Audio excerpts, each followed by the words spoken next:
台湾食素食的人是愈来愈多，着学生利用咖白笋做素食的叉鱼，无论是口感、气味，会拢真相像。即马因也当咧含咖白笋产量上界大的玻璃农会季节，希望讲这素叉鱼会当商品化。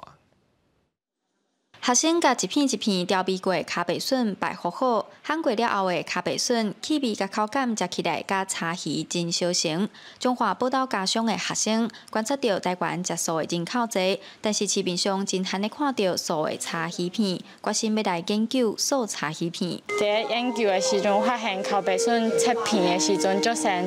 迄素的叉鱼片，市面卖叉鱼香味拢足重的，阮就用锅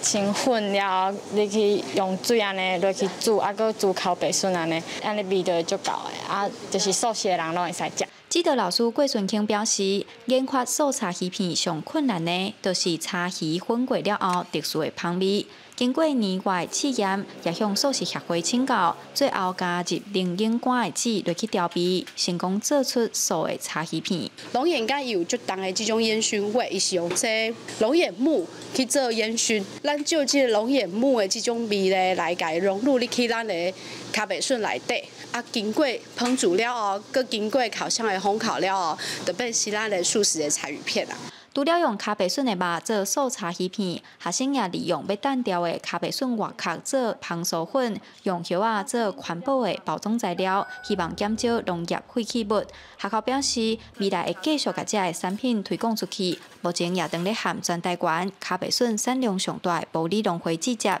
希望有机会把研究成果商品化。记者杨淑晴综合报道。